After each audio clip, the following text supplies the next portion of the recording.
Chapter 5. Tuis. It's not often that one lands below sea level, but as they touched down, that's exactly what they'd done. Schiphol, the airport in the Netherlands, is under sea level. Taylor noticed that they were even farming between the runway, using every piece of available space. Theraint seemed somehow more at ease. Tuis, he said to himself, and gazed out into his homeland. Amy's head buried into a book and came up a few seconds later. Home, Amy said. She had translated the Dutch words she had heard. After flying through customs, they loaded into a nice car and were off to Theraint's flat.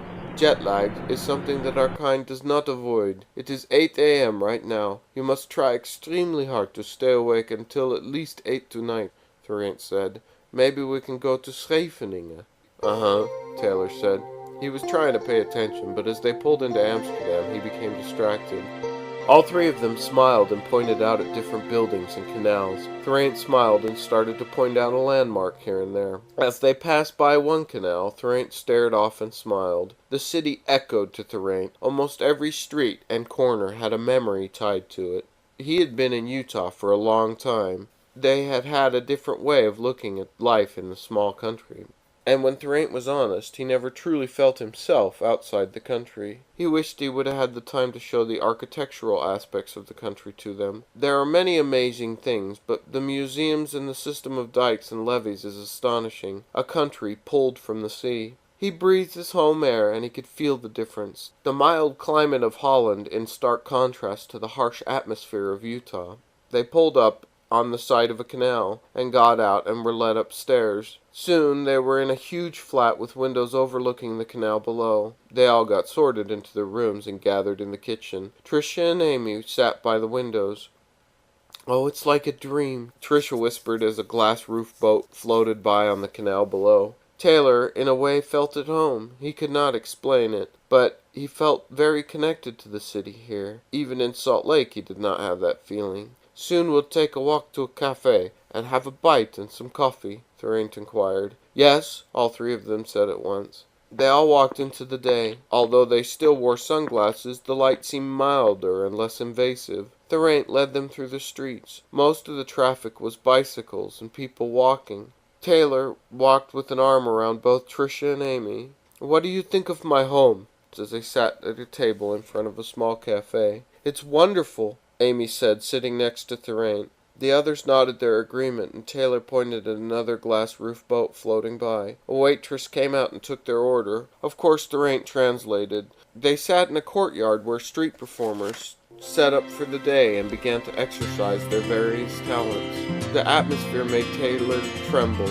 He was overwhelmed. This place had a feeling that he had not felt in a long time. This place felt like home.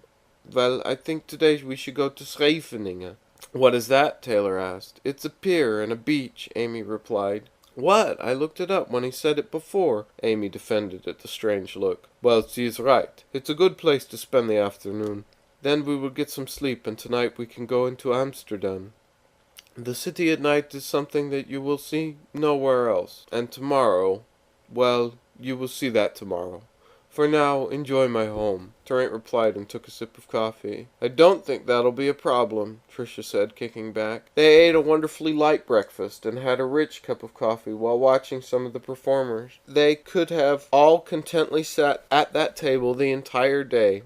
However, Theraint, knowing the sights ahead, got himself going and pressed all of them on. They reluctantly got up and made a brief walk to the flat. They took some showers, and they were off to Scheveningen. They took the train, and then they walked out onto the boardwalk. They strolled down, looking at the sea rolling in. Trisha and Amy looked around in wonder. However, Taylor relaxed more and more. Trisha noticed he smiled and joked around more on this trip than she'd ever seen him before. Now they walked down the street. Theraint got a large smile on his face. He had seen a street vendor and pulled them over. "Ik moet 4 haring and 4 croquettes," Theraint said to the man.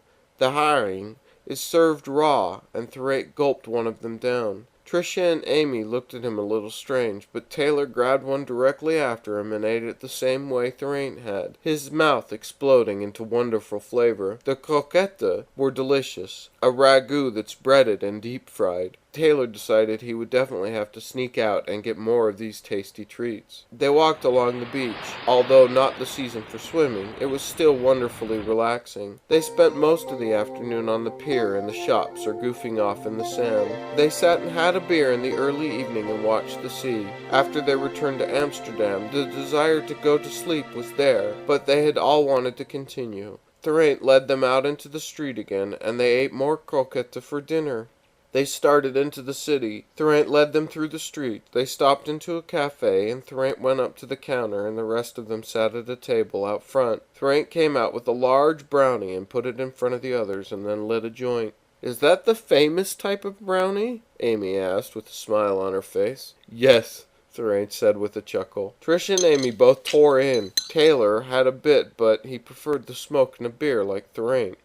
"Why is it I like this so much now?" Amy commenting on the effect. "Well, it's difficult to explain, we're not positive, but it slows us down a bit," Thorent replied. "It's legal here then," Trisha said. "Yes, soft drugs are not outlawed in Holland," Thorent said. "Many think that Holland's liberal policies are crazy, but if you think about it, they make sense. In the United States they outlaw this, yet alcohol is legal. That to me seems strange," Thorent said. "Next you'll see Thorent marching in Legalize It protest," Amy said, winking. "They have marches?" Thorent asked, which brought on another round of laughter. They walked into the famous red light district. Thorent did not seem on edge per se, but he was aware of his surroundings. "Thorent, are you all right?" Taylor asked. "Oh yes, it's just that my last public life I lived here, and not very quietly. Just need to make sure that no one recognizes me," Thorent replied. They explored a bit more, and none of them wanted to stop, but the incredibly long day with the plane flight on top of it weighed down on them too much. They followed Thorent, and soon they were in their beds asleep. They watched the last light go out. "Ja, dan is hij thuis," she said. "Morgen is het wachten eindelijk voorbij," he replied and put his arm around her. They talked and walked into the night. Morning would soon come.